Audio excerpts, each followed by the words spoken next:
I'm joined by Wilfried Van Baelen, the founder and owner of Galaxy Studios and also Auro-3D, to talk about Auro-3D. So can we start, Wilfried, by discussing briefly just how the philosophy behind Auro-3D? In fact, if you see it in the evolution, we started about 150 years ago with the reproduction of just one channel. It took about 60 years to add another channel to come to stereo. And then another 40 years to come to surround. Now we all thought that surround sound, it was marketed as 3D sound, but in fact it's not 3D. It is missing that third dimension, which is in sound height. And that's in fact the philosophy. So in fact, we recreate a space.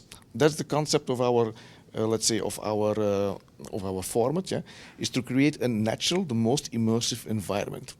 And that gives a completely new, let's say, way of experiencing sound. Okay, and obviously last year was a very important year for Auro-3D because it became available in the home and not just in the cinema. Mm-hmm. How is Auro-3D delivered in the home?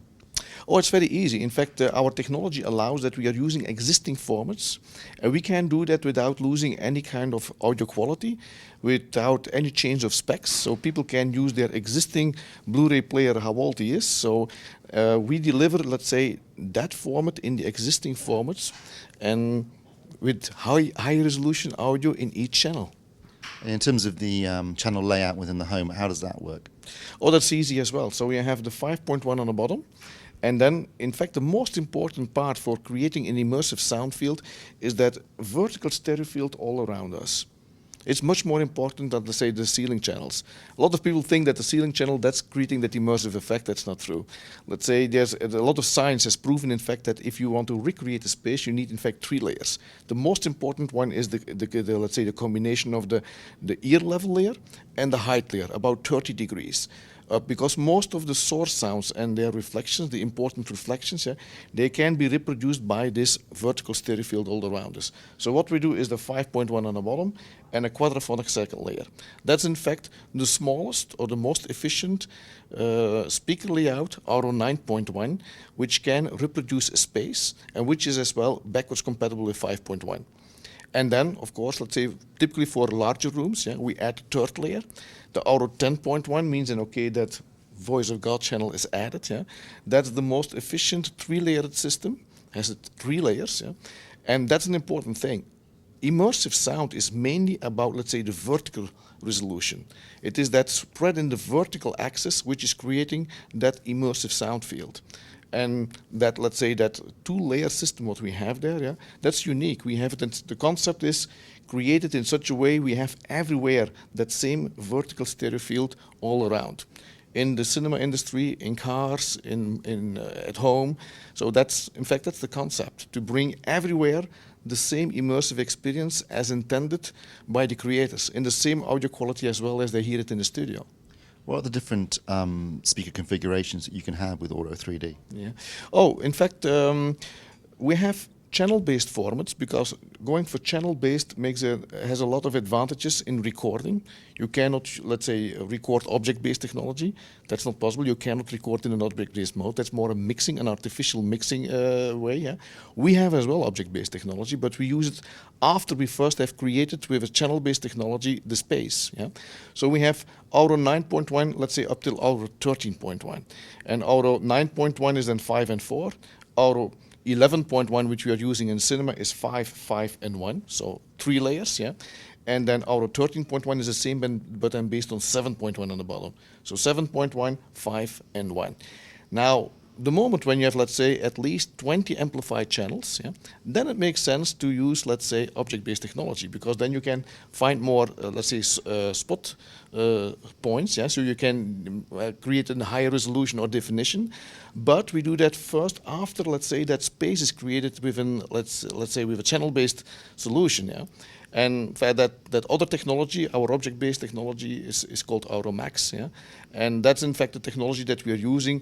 But not typically for home, because who is going to have at home 20 amplified channels? That's only for, let's say, exclusive high-end home cinemas. So there it can be useful, and of course in professional cinemas, there it can be useful as well. So which manufacturers are currently supporting Auro-3D in the home? Oh, there are already a list, and it's growing every day now. But let's say the known names, big names are like Denon and Marantz, of course. They have now 4 devices out. They're coming with more even, There's like Dataset, they are top devices, more the high-end range. We have our own Auriga as well, yeah, from Auro-3D. We have the Crux. Crux was fantastic. We won the Grand Prix in the Shanghai Audio Fair, International Audio Fair for best AV receiver. Yeah. The Mensa is the top model. Yeah. There's like Steinway and Lindorf, and there's like Trinov, and there will come a big list. Yeah. Of course, let's say we had as first ever already a film already, Red Tails, which was the first ever immersive film on the market. We have that already on Blu-ray.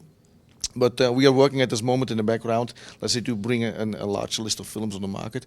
In the meantime, we have already music productions. Yeah, in total, there are like a few hundred music productions already recorded in the format. Yeah, and now step by step we are launching them. Yeah. We have now about 10, 15 Blu-rays already ready on the market, and that list become very big as well. Reason why music is so interesting for Auro-3D is just because the fact we are let's say a recording format, yeah, for music in 3D, and that can be used for classical music, but that can be used as well for pop music. Yeah, we have mixing, but we have as well mastering. What is unique to, let's say, to the mastering format is that our workflow supports that. You know, mastering, that gives that final blending, that final polish at the end of the, let's say, at the end of the workflow. Yeah, and that became very popular, let's say, over the last 20 years, more and more popular. Yeah. And we support it. Our channel-based technology can create a space, and we can support that in the mastering process. That's something we cannot do with object-based technology, because in object-based technology, the renderer at playback can never reproduce that mastering process. Physically, it's not possible. What about if you don't have Auro content, but you do have lots of ordinary content? Can Auro improve that as well? Very good question. So what we have in our engine is, our engine recognizes if the content is natively, let's say, Auro, encoded in Auro. If it is not, it will use the Auromatic. Now, Auromatic is creating in a virtual way, let's say, this three-dimensional space. Now, that sounds so natural that everybody who has the system at home said, I have it always on, because I always have a better experience, and it is so natural, and it's so much more immersive. So all the music they have, their favorite films and favorite music, they hear it with Auromatic. And that's really, so the installation is not just, let's say, for the content which is available now, but really you can enjoy it in all kind of music you like. Can you talk about what will be coming new from Auro-3D in 2015? Oh, there is a lot of things coming out. In fact, mainly a lot of top content is coming out. Top content is the most important thing. And as well, there are like a few big surprises, because we are going as well to the mobile market. Yeah, and that's that you are going to see big things happening there as well. And the automotive market as well?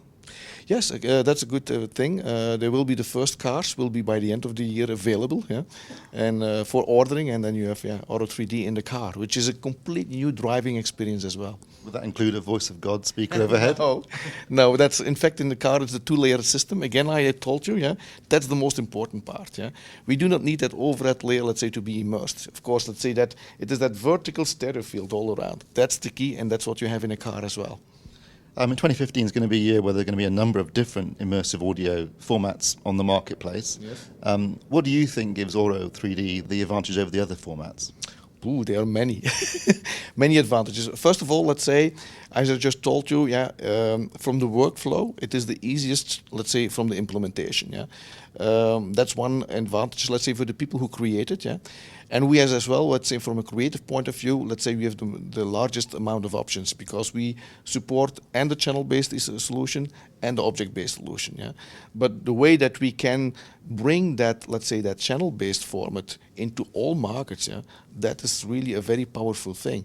The quality, due to our speaker layout, that, let's say, that more immersive effect. In fact, it is already known in the meantime that we have our system, we have the most immersive sound. Yeah. Yeah, distribution is one of the things. Let's say our technology does not require any kind of extra bandwidth. We're using existing formats. We have two artistic formats in one carrier without any, let's say, quality in losing quality in one of the, let's say, one of both formats. Yeah, so the Auro 5 let's say the 5.1 and the Auro-3D is just delivered as two artistic formats in one carrier. Yeah, we have. There are other things from a financial point of view. We have the most efficient one. Yeah? In the cinema industry, is a big difference. Let's say our installation is then based really on a 5.1 like it is installed in cinema. Yeah? That's not the case with, let's say, our competitors' format. They use the same configuration, but installation is completely different. Yeah? And that's let's say the backwards compatibility is higher in our format. And we have content everywhere. You see the big blockbusters are coming in the format more and more. Worldwide, we have a large amount of installs. We have the support everywhere. So you see there's a lot of advantages that we can have, let's say, over our competitors' format. Wilfried, as always, it's been a pleasure. Thank you very much. Thank you very much, Steven. Thank you.